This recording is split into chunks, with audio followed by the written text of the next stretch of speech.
오늘 우리가 함께 보실 하나님 말씀은 마태복음 11장 28절에서 30절까지 말씀입니다. 마태복음 11장 28절에서 30절까지의 말씀, 신약성경 18페이지 전후로 있습니다. 저와 여러분이 한 목소리로 봉독하시겠습니다. 수고하고 무거운 짐진 자들아 다 내게로 오라. 내가 너희를 쉬게 하리라.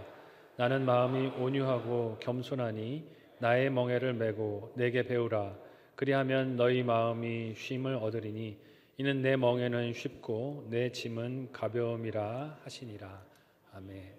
함께 읽은 본문의 말씀을 가지고 너희를 쉬게 하리라 하는 제목으로 말씀 나누도록 하겠습니다. 한 주 동안 얼마나 힘드셨습니까? 생업의 현장에서 많이 수고하셨고 또 가정에서 가사노동으로 힘든 역할로 이렇게 분투하신 성도 여러분들께 하나님의 위로와 안식이 함께 하시기를 예수님의 이름으로 축복합니다. 한번 옆 사람에게 인사해 볼까요? 수고 많으셨습니다. 네. 수고가 다 끝난 것처럼 인사를 했는데 다시 시작이죠. 오늘부터 다시 시작이고 또 월요일부터 다시 시작입니다. 한국은 경제협력개발기구 OECD라고 부르죠. OECD 회원국 중에서 상위에 랭크되는 통계 종목들이 꽤 많습니다. 그 상위에 랭크되는 종목들 중에 하나가 노동자들의 노동 강도라고 합니다. 일을 참 열심히 하는 민족이라 그래요. 한민족이. 올해 한국의 총 국내 생산량이 GDP가 전 세계의 10위를 차지했다고 합니다. 영토도 넓지 않고 국민도 많지 않은데 세계에서 이렇게 생산량이 높은 나라라는 것은 한 사람 한 사람이 그만큼 열심히 뭐 했다는 거예요? 일했다는 거죠. 열심히 일하면서 달려왔다는 것입니다. 그 GDP 금액이 1조 6,300억 달러라고 합니다. 달러로 하니까 잘 계산이 언뜻 와닿지가 않아서 이게 하나로 얼마인가 봤더니 2,150조 원 정도 된대요. 감이 안 옵니다. 그죠? 이게 도대체 얼마나 되는 돈인지 감이 잘 오지를 않습니다. 1960년대까지 개발도상국으로 분류되던 한국이 이후 30년 동안 한 해마다 10%씩 이상 성장을 했다고 해요.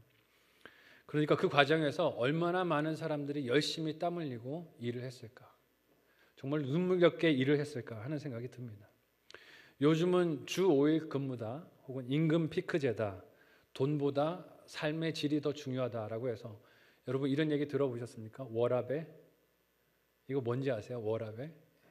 워킹과 라이프가 밸런스를 이루어야 된다. 이래서 요즘은 월급을 많이 줘도 젊은이들이 쉬는 시간 보장 안 해주면 직장 안 간다. 그 직장 필요 없다라고 이야기한다고 합니다. 그런 분위기가 확산되고 있지만 그럼에도 불구하고 여전히 한국은 세계에서 노동 강도가 탑에 꼽히는 노동량이 많기로 유명한 나라이기도 합니다. 그만큼 근면성실하고 경제적 안정과 자녀 교육을 위해서 앞선 세대가 피땀을 흘리고 눈물을 흘리고 그렇게 일을 했다는 반증이기도 합니다. 그렇게 수고하고 고생으로 한 주 한 주 힘든 삶을 사는데 교회 왔을 때 교육자들에게 이런 얘기 들으면 또 서운하실 것 같아요. 그래도 예배 열심히 드리셔야죠. 새벽 기도도 나오시고 헌신도 하고 봉사도 하셔야죠. 이런 얘기를 들으면 우리 성도들 눈에서 뭐가 보일까요? 서운함이 묻어나는 것 같아요. 목사님이 내 입장 돼보셨어요? 나만큼 한번 일해보세요. 얼마나 힘든데 피곤한데 하는 서운함이 묻어나는 것 같습니다. 안 그래도 힘든 삶에 종교적인 책임까지 더 무거운 짐을 지우는 것 같아서 서운한 마음들이 있으신 것 같아요. 그러나 여러분 오늘 말씀을 통해서 예수님이 부르시는 이 초청의 음성을 통해 예수님이 믿는 자들에게 주시는 짐은 무거운 것이 아니고 쉼이라는 것을 듣고 마음에 믿을 수 있는 오늘 말씀이 되실 수 있기를 바랍니다. 오히려 예수님이 부르시면서 쉬라고 말씀하시는 건 세상의 거짓된 수고와 짐들을 내려놓고 참된 안식을 주시기 위함인 줄 믿으셨으면 좋겠어요. 근데 자칫 잘못하면 우리는 예수님의 이런 사랑과 초대를 왜곡해서 일상도 힘든데 나한테 또 교회 생활로 종교 생활도 무거운 짐과 의무를 지우는구나 라고 생각하고 바라볼 수 있습니다. 오늘 이 예배를 드리고 우리가 거리에 나가서 복음을 전도하게 될 텐데 복음을 전할 일정을 앞두고 우리 자신이 스스로 이렇게 무거운 짐과 책임과 여러 가지 의무에 짓눌려 있다면 우리가 전하는 소식이 좋은 소식이 될 수 있을까요? 듣는 사람들이 너나 가볍게 사세요 라고 할 것 같아요. 이 시간에 나가서 우리가 복음 전하기 전에 오늘 말씀을 통해서 먼저 안식을 누릴 수 있는 저와 여러분들이 되실 수 있기를 바랍니다. 그렇다면 오늘 말씀을 통해서 우리가 듣는 이 예수님의 소식, 복음이 우리에게 좋은 소식이 되는 이유 두 가지가 무엇입니까? 첫 번째로는 예수님께서 우리를 쉬게 하시기 때문에 이 초청이 복음인 줄 믿으셨으면 좋겠어요. 함께 오늘 본문의 28절을 한 목소리로 읽어볼 텐데요. 하이라이트 된 부분을 주의하면서 읽어보겠습니다. 같이 읽습니다. 시작. 수고하고 무거운 짐진 자들아 다 내게로 오라. 내가 너희를 쉬게 하리라. 아멘. 유명한 말씀이죠. 교회에 와보지 않은 사람들도 누구나 한 번쯤은 들어봤을 법한 말씀입니다. 성경을 잘 모르는 사람들도 이 이야기는 내가 들어봤어 할 만큼 유명한 말씀이에요. 그만큼 인생은 누구나 어때요? 자기 삶이 무겁고 힘들어요. 그래서 쉬고 싶습니다. 누구나 쉬고 싶어요. 이건 어린아이도 예외가 아닙니다. 여러분 어린이집에 다니고 있거나 유치원에 다니는 아이들을 한번 붙잡고 물어보십시오. 그 인생이 피곤할까요? 안 피곤할까요? 어린애들도 피곤해요. 어린애들도 힘들다고 합니다. 저희 집 4살 딸인 세연이도 입에 붙어있는 말이 힘들어입니다. 힘들어. 뭐가 그렇게 힘든지 모르겠어요. 뭐만 시키려고 그러면 힘들어. 하기 싫어. 안 할 거야 라고 해요. 저는 저희 집에서 제일 누가 부러울까요? 저희 4살 딸이 제일 부러워요. 야, 너만 되면 나는 소원이 없겠다. 야, 너만큼만 있어도 나 진짜 바라는 게 없겠다 싶은데 저희 딸은 힘들어가 그냥 입에 붙었어요. 아무리 편해 보이는 인생이라도 물어보십시오. 힘들어요? 안 힘들어요? 힘듭니다. 은퇴하시고 이제 생업의 현장에서 내려오시고 은퇴연금을 타고 계시는 분들한테 한번 물어보세요. 인생이 힘들어요? 안 힘들어요? 힘들어요. 그 인생도 힘드세요. 은퇴연금을 타시고 여행을 가셔도 어때요? 아이고 이제는 몸이 힘들어. 시간을 이렇게 내는 것도 힘들고 어려워. 힘들다고 합니다. 모든 인생이 수고롭고 힘든 것은 마찬가지입니다. 이유가 무엇입니까? 사람이 범죄하여 평생 땀 흘리며 수고하며 살아가고 호흡하는 순간순간이 힘들도록 하나님이 명령하셨기 때문에 그렇습니다. 창세기 3장 17절에서 19절까지의 말씀을 우리 같이 한 목소리로 읽어보겠습니다. 같이 읽습니다. 시작. 아담에게 이르시되 내가 내 아내의 말을 듣고 내가 내게 먹지 말라 한 나무의 열매를 먹었은즉 땅은 너로 말미암아 저주를 받고 너는 내 평생에 수고하여야 그 소산을 먹으리라. 땅이 내게 가시던 벌과 엉겅퀴를 낼 것이라. 내가 먹을 것은 밭의 채소인즉 내가 흙으로 돌아갈 때까지 얼굴에 땀을 흘려야 먹을 것을 먹으리니 내가 그것에서 취함을 입었음이라. 너는 흙이니 흙으로 돌아갈 것이니라 하시니라. 아멘.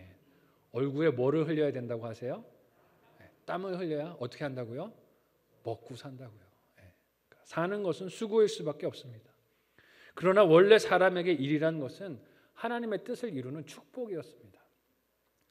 하나님은 아담이 범죄하기 전부터 하나님께서 창조하신 세상에 짐승들에게 이름을 짓게 하는 뭘 맡겨주셨어요?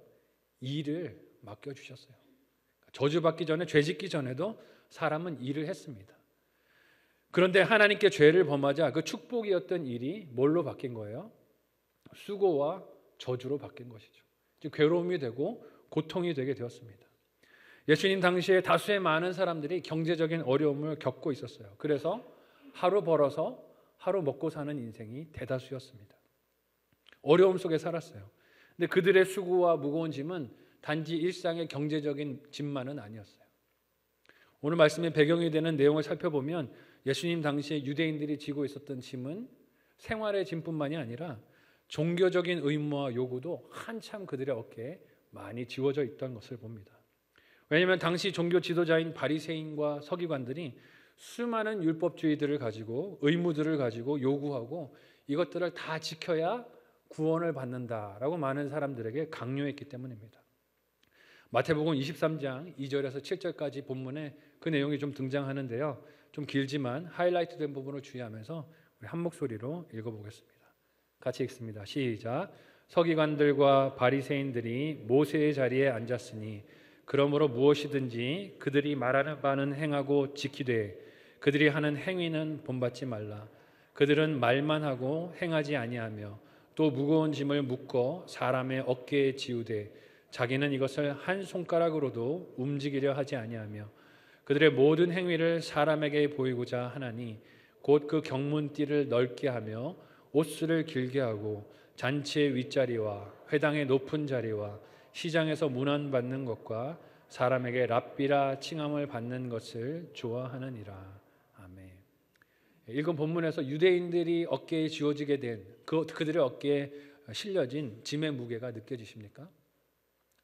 일상도 힘들었어요. 그래서 하루하루 먹고 사는 것도 힘든데 종교 지도자들이 어떻게 합니까? 하나님의 구원을 받는 것도 종교적인 책임과 의무가 많기 때문에 이걸 다 해야 한다고 그들의 어깨에다가 종교적인 짐을 지웠습니다. 종교 지도자들은 자신들도 질 수 없는 짐을 사람들에게 지우면서 그 짐을 다 지고 걷지 않으면 구원을 받을 수 없다라고 불안감을 조장했어요. 그러니 생각해 보세요. 예배에 나와도 기쁨이 있겠습니까? 불안하겠죠. 예배를 드리면서도 이 예배가 하나님께 모자라면 어떡하나 불안하고, 기도를 하면서도 마음에 걱정이 되고, 헌금을 하면서도 어떻습니까? 마음의 기쁨에 있는 게 아니라 늘 두려움과 걱정과 염려가 있는 거예요. 늘 조마조마했을 것입니다. 안식일에 걸으면서 안식일에 정해진 거리가 있었거든요. 걸을 수 있는 걸음수가 정해져 있었는데 이 걸음수를 넘을까 봐 계산하면서 마음이 초조하고 불안했어요. 온갖 규칙과 제도들, 특별히 장로들의 그 유전에서 어긋나는 실수가 있을까 봐 마음이 불안했습니다. 종교 지도자들은 그런 사람들의 종교 생활을 날카로운 눈초리로 감독하고 평가하고 비판하는 심판관들 같은 존재들이었습니다. 그런데 예수님은 어떻습니까? 그런 불안과 초조함의 짐을 잔뜩 지고 힘겨워하는 사람들을 부르시면서 말씀에서 무엇을 약속해 주세요? 내가 너희를 어떻게 한다고요? 쉬게 하리라 말씀하십니다. 안식을 약속하시는 것입니다. 그런데 바쁜 삶의 대가로 오늘의 풍요를 누리고 있다고 생각하는 사람들, 나의 종교적인 열심으로 구원을 얻는다라고 생각하는 사람들은 예수님이 쉬게 해주시겠다라는 이 안식이 믿어지지가 않고 불편하게 느껴집니다. 삶에서 쉼표를 지키는 것이 게으르고 충성하지 못하는 것이고 나태함이라고 여기게 되는 것입니다. 그러나 그렇지 않습니다. 하나님께서 천지를 창조하시고 마지막 날 어떻게 하셨습니까? 안식을 명령하셨습니다. 창세기 2장 1절에서 3절까지의 말씀을 우리 같이 한 목소리로 읽어보겠습니다. 같이 읽습니다. 시작. 천지와 만물이 다 이루어지니라. 하나님이 그가 하시던 일을 일곱째 날에 마치시니 그가 하시던 모든 일을 그치고 일곱째 날에 안식하시니라. 하나님이 그 일곱째 날을 복되게 하사 거룩하게 하셨으니 이는 하나님이 그 창조하시며 만드시던 모든 일을 마치시고 그날에 안식하셨음이니라. 아멘. 일곱째 날을 복되게 하시고 그날에 하나님이 뭘 하셨다고요? 안식하셨다라고 말씀하고 있습니다. 여러분, 하나님이 쉬실 필요가 있을까요? 없을까요? 하나님이 피곤을 느끼실까요? 안 느끼실까요? 안 느끼실 거예요.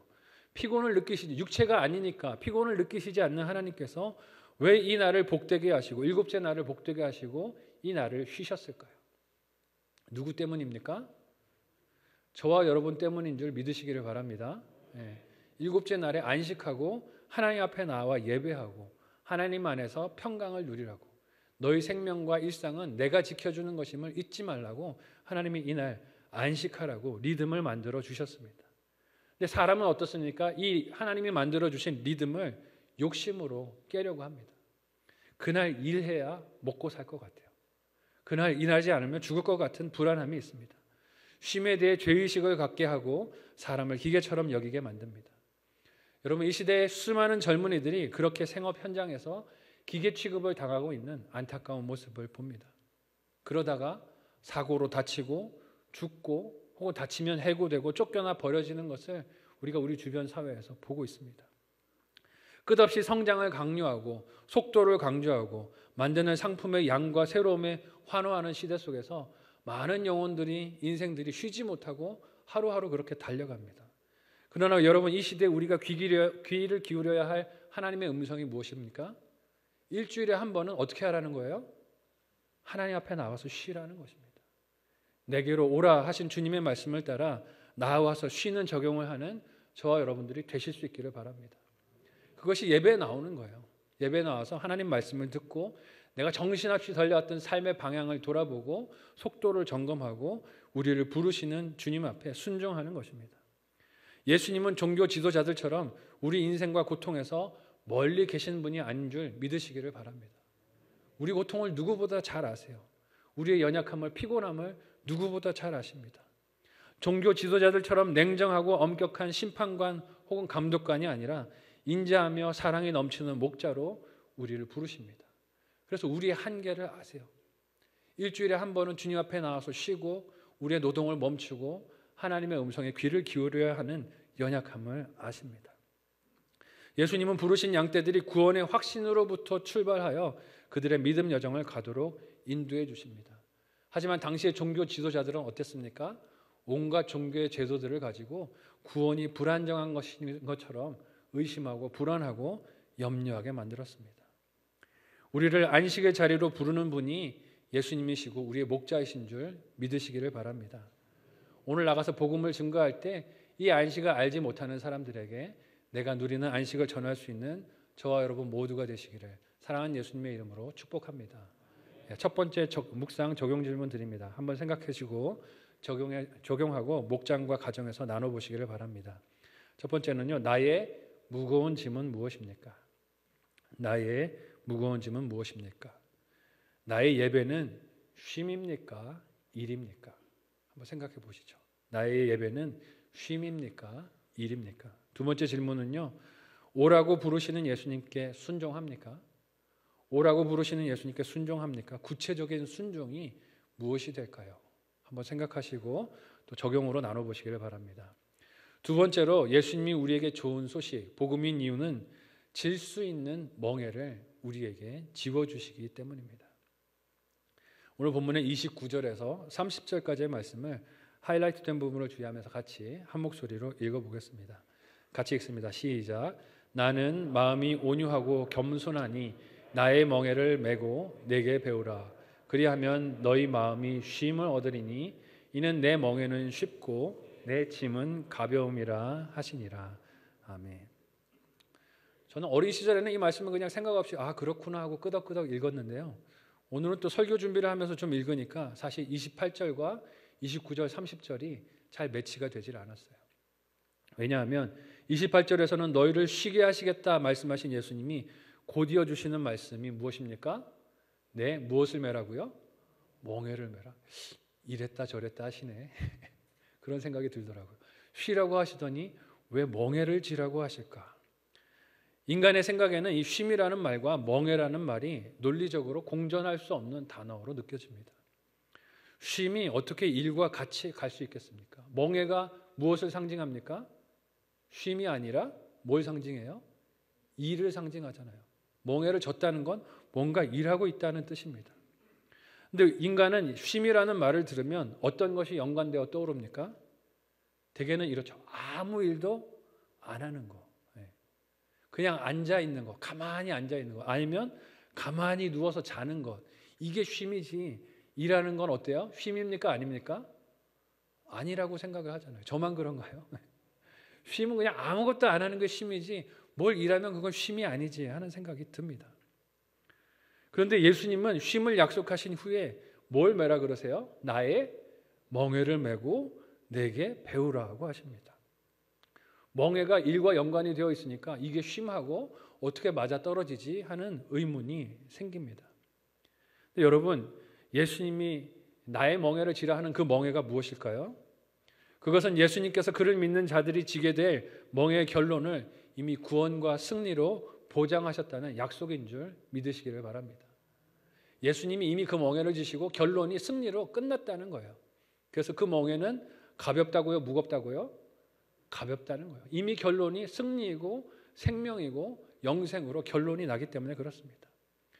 이 예수님이 말씀하신 멍에는 당시 종교 지도자인 바리새인과 서기관들이 사람들에게 지우려고 했던 멍에와는 완전히 종류가 다릅니다.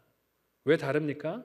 당시의 종교적 멍에는 정작 종교 지도자들은 져요, 안 져요? 안 지는 멍에였어요. 그들은 지지 않는 멍에였습니다. 하나님 말씀을 자신들의 생각과 뜻으로 세분화해서 사람이 지킬 수도 없고 감당할 수도 없는 종교적 의무들을 만들어 놓고 그 규칙들을 다 지키지 못하면 어디 못 간다고 한 거예요?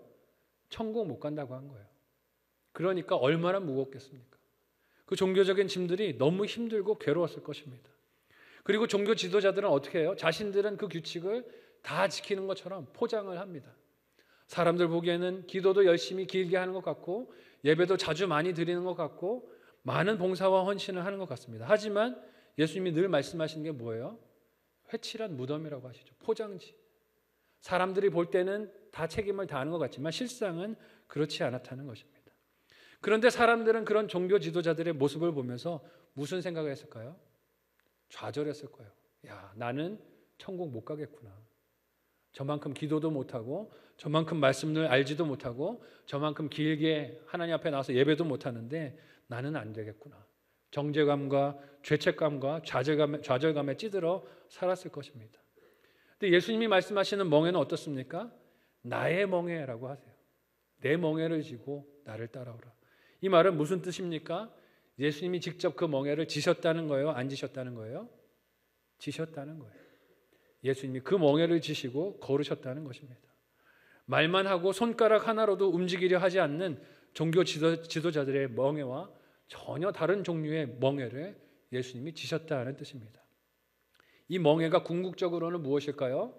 예수님이 지신 십자가인 줄 믿으시기를 바랍니다. 예수님이 우리의 죄짐을 지신 거예요. 이 십자가를 예수님이 그런데 어떻게 지셨습니까? 억지로 억울함으로 답답한 심령으로 지지 않으셨어요.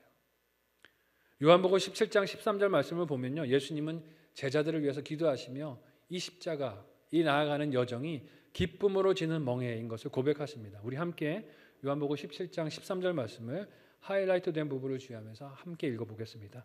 같이 읽습니다. 시작. 지금 내가 아버지께로 가오니 내가 세상에서 이 말을 하옵는 것은 그들로 내 기쁨을 그들 안에 충만히 가지게 하려 함이니이다. 아멘. 예수님의 무엇을 그들로 충만히 가지게 하신다고요? 기쁨을. 십자가의 길을 가시면서 예수님 안에 뭐가 있다고 말씀하세요? 기쁨이 있다고 말씀하십니다. 예수님은 자신이 지실 십자가의 멍에를 기쁘게 여기셨습니다. 믿으시기를 바랍니다. 왜 기쁘게 여기셨어요? 저와 여러분의 이름이 그 가운데 새겨져 있기 때문인 줄 믿으시기를 바랍니다. 저와 여러분의 이름이 그 가운데 있기 때문에 기쁨으로 그 멍에를 지셨습니다. 하나님의 뜻을 이루는 길이고 저와 여러분을 살리는 길이기에, 구원의 길이기에 기쁨으로 그 십자가를 지셨어요. 예수님께서 이미 지신 그 멍에가 우리를 온갖 종류의 종교적인 의무와 규칙들로부터 자유케 함을 여러분 믿으시기를 바랍니다. 이는 예배나 기도, 함께 공동체 생활을 하는 것이 아무 의미가 없다는 뜻이 아닙니다. 다만 그것이 구원을 얻고 지키기 위한 수단이나 노력이 아니라 이미 예수님께서 이루신 구원 때문에 감사하고 감격해서 예배하고 기도하고 찬양하고 봉사하는 것임을 잊지 마시기를 바랍니다.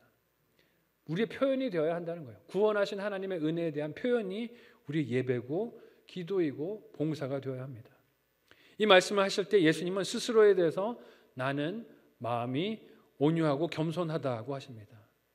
이는 예수님의 성품 혹은 이루신 일, 영적인 우월성을 자랑하려고 하시는 말씀이 아니에요. 이는 온갖 종교적인 짐을 지우면서 자신들은 아무것도 하지 않는 종교 지도자들과 달리 예수님은 직접 자신의 멍에를 지시고 걸으신 목자가 되신 분이라는 뜻입니다. 겸손하게 자기 십자가를 지셨다는 뜻이에요. 또한 자신들이 지키는 율법과 온갖 규례들을 종교 지도자들이 자랑하면서 그만큼 종교적인 활동을 하지 못하는 사람들을 비판하고 정죄했던 그 많은 종교 지도자들과 달리 예수님은 많은 사람들을 용납하고 품어주시는 온유한 분이라는 걸 말씀하는 것입니다. 여러분, 당시 종교 지도자들이 어땠습니까? 자기들이 생각하는 기준의 사람들이 이루지 못하면, 거기에 닿지 못하면 사람 취급을 하지 않았어요. 그만큼 경건하지 않고 정결하지 않고 깨끗하지 않으면 사람으로 여기지를 않았습니다. 자신들은 그런 사람들과 다르다라고, 그것을 감사한다고 하나님께 큰 목소리로 기도하던 사람들이 종교 지도자들이었습니다. 그러나 예수님은 어땠습니까? 그런 종교 지도자들과 달리 죄인과 이방인들과 세리와 부정한 질병에 걸린 사람들과 사회에서 부적응자로 낙인 찍힌 사람들도 어떻게 하셨어요? 용납하시고 함께 먹고 마시고 치료하시고 하나님 나라를 전하신 줄 믿으시기를 바랍니다. 그래서 예수님이 뭐라고 말씀하시는 거예요? 나는 온유하고 겸손하다라고 말씀을 하십니다. 그래서 예수님이 자신의 멍에를 지고 함께 배우는 자들의 마음에 쉼이 있을 것이라고 말씀을 하십니다. 더 이상 스스로의 구원을 성취하고 지키기 위해서 불안 속에서 떨며 염려할 필요가 있다는 뜻이에요? 없다는 뜻이에요? 없다는 뜻인 줄 믿으시기를 바랍니다. 걱정하지 말라는 거예요. 우리 손에 구원이 달린 것이 아니라는 것입니다. 이는 또한 예수님을 따르는 그 길이 예수님처럼 고난과 아픔과 어려움이 있을지라도 그것이 사랑으로 인한 기쁨과 감사로 인해서 무겁지 않고 가볍게 느껴지는 짐일 것이다 라고 예수님이 말씀하시는 것입니다. 이는 예수님이 말씀하시는 쉼이 아무 책임이나 맡겨진 일이 없다는 뜻이 아닙니다. 여전히 감당해야 할 사명이 있고 져야 할 멍에가 있고 역할과 책임이 있지만 이미 그 모든 역할과 결론이 멍에를 진 우리에게 달려있는 것이 아니라 십자가 위에서 승리를 이루신 예수님으로 보장된 승리의 결론인 줄 믿으시기를 바랍니다.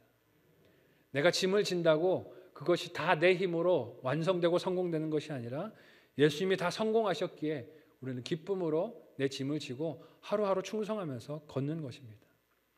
그래서 우리는 오늘 내게 주신 역할과 사명에 충성을 하되 이미 나를 구원하시고 영화롭게 하신 하나님을 믿고 그 은혜 기뻐하고 감사하며 그 속에서 하는 일들을 하는 저와 여러분들이 되실 수 있기를 바랍니다. 오늘 전도도 그런 마음으로 하셨으면 좋겠어요. 나가서 복음을 증거하실 때 내 안에 있는 기쁨이 전달되는 전도의 시간이 되실 수 있기를 바랍니다. 내가 뭔가를 잘하면 구원을 받고 잘못하면 구원을 잃고 지옥에 던져질까 봐 두려움 속에서 일하는 것이 아니라는 것을 우리가 잊지 말아야 합니다. 이미 주님께서 이루신 그 승리에 감사함으로 우리에게 맡겨주신 사명을 감당하는 저와 여러분들이 되실 수 있기를 바랍니다. 사도 요한은 이런 성도의 사명 감당을 사랑의 관점에서 이렇게 증언했습니다. 요한일서 5장 1절에서 3절까지의 말씀을 우리 같이 하이라이트 된 부분을 주의하면서 한 목소리로 읽어보겠습니다. 같이 읽습니다. 시작. 예수께서 그리스도이심을 믿는 자마다 하나님께로부터 난 자니 또한 낳으신 이를 사랑하는 자마다 그에게서 난 자를 사랑하느니라. 우리가 하나님을 사랑하고 그의 계명들을 지킬 때 이로써 우리가 하나님의 자녀를 사랑하는 줄을 아느니라. 하나님을 사랑하는 것은 이것이니 우리가 그의 계명들을 지키는 것이라. 그의 계명들은 무거운 것이 아니로다. 아멘. 그의 계명이 어떤 것이라고요? 무거운 것이 아니로다. 왜 무겁지 않습니까? 사랑으로 기쁨으로 지는 것이기에 무겁지 않은 줄 믿으시기를 바랍니다. 사도 요한은 이 멍에가 서로 사랑하는 것이라고 합니다. 성도가 교회 공동체 안에서 서로 사랑하고 서로 사랑의 교제를 나누고 이 복음을 증거하는 것이 하나님이 맡겨주신 일을 감당하는 것이라고 해요. 여러분, 우리가 똑같은 일을 해도요, 의무로 하는 것과 사랑으로 하는 것에는 차이가 있습니까? 없습니까? 있어요. 너무 잘 아시죠? 의무로 하는 것은 어떻습니까? 아무리 작은 일이라도 힘들고 어렵습니다. 심지어 숨 쉬는 일도 누가 시키면 어때요? 힘들어요. 하기 싫어요. 짜증납니다. 누가 시켜서 하는 일은, 의무로 하는 일이 힘들고 괴롭습니다. 하기 싫은 무거움이 있습니다. 하지만 사랑으로 하는 일은 어떻습니까? 사랑으로 일하는 분들은요, 표정만 보면 알아요, 몰라요? 압니다. 그렇게 무거운 짐을 옮기는데도 사랑으로 하면 표정이 어때요? 밝아요. 기쁨이 넘칩니다. 미소가 있어요. 교회 사역들을 할 때도 보면 그렇습니다. 사랑으로 하는 분들은 표정에 기쁨이 넘쳐요. 뭘 해도 감사함이 있습니다. 그런데 의무로 하는 분들은 어떻습니까? 물 한 잔을 떠다 놔도 거기에 짜증이 있어. 이걸 왜 나를 시키는 거야? 왜 나한테 이런 일을 시키는 거야? 하는 불만이 표정에 가득한 것을 봅니다. 오늘 우리가 나가서 세상에 전할 복음은 어떤 모습일까요? 궁금합니다. 네. 오늘 나가서 증거할, 우리가 전하게 될 복음은 우리 표정에 어떻게 담겨 있을까요? 의무일까요? 사랑일까요? 옆 사람 한번 보시겠어요? 어떻습니까? 의무입니까? 사랑입니까? 네. 각오를 단단히 하시고 나가시기를 바라요. 오늘 내가 어떻게 하느냐에 따라서 내가 전하는 복음이 의무가 될 수도 있고 사랑이 될 수도 있습니다. 나도 제대로 질 수 없는 그 짐으로 고통 속에 있으면서 남에게 괴로움의 멍에를 메우려고 하는 것은 아닙니까? 예수님께서 직접 지시고 함께 동행하시는 기쁨과 감사의 멍에를 가지고 나아가서 제가 이렇게 행복해요, 제가 이렇게 감사해요, 제가 이렇게 살아났어요 하는 복음을 증거하시겠습니까? 우리가 전하는 복음이 참된 쉼과 기쁨을 주시는 예수님의 멍에, 사랑과 감사가 충만한 생명과 십자가의 멍에가 되시기를 사랑하는 예수님의 이름으로 축복합니다. 마지막 적용 묵상 질문 드립니다. 한번 생각하시고 또 묵상하고 적용해 보시기를 바랍니다. 첫 번째는요, 예수님께서 나의 구원을 이루신 것을 믿으십니까? 아멘이 되셔야 되십니다. 아멘이 되시기를 바랍니다. 예수님께서 나의 구원을 이루신 것을 믿습니까? 그 믿음을 시험하는 염려는 무엇입니까?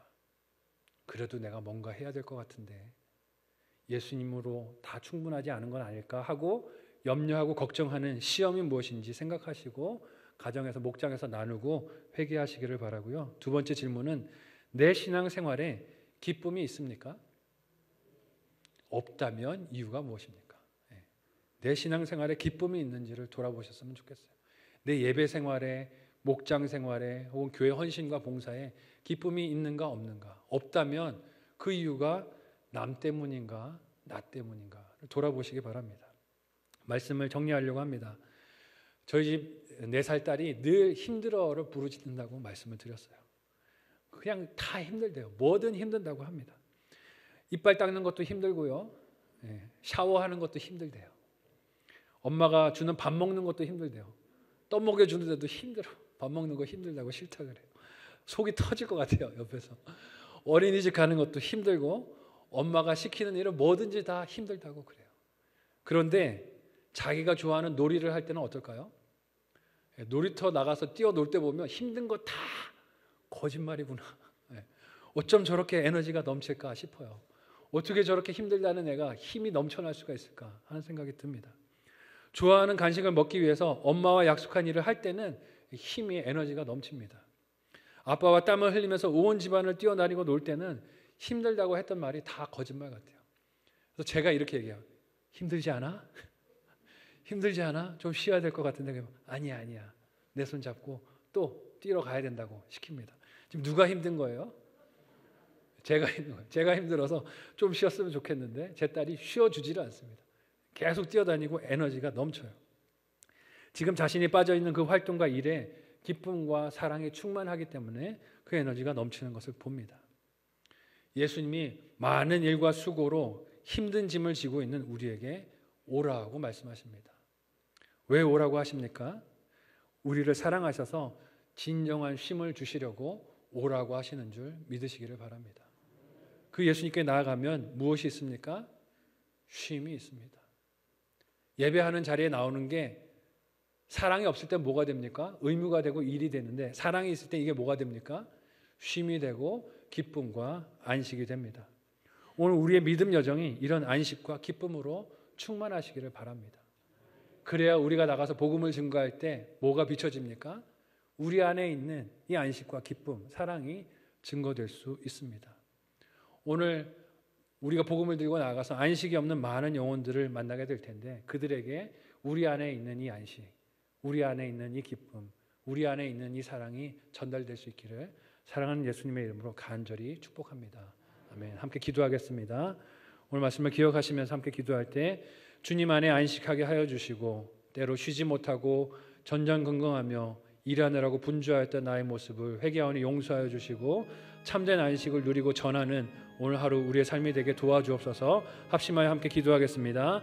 하나님 은혜를 감사합니다. 예수님께서 사랑하셔서 우리를 오라 명령하시고 쉬게 하시겠다고 참된 안식을 주시겠다고 말씀하십니다. 그 쉼을 우리가 먼저 누리고 나가서 증거할 수 있는 오늘 하루가 되도록 도와주시옵소서.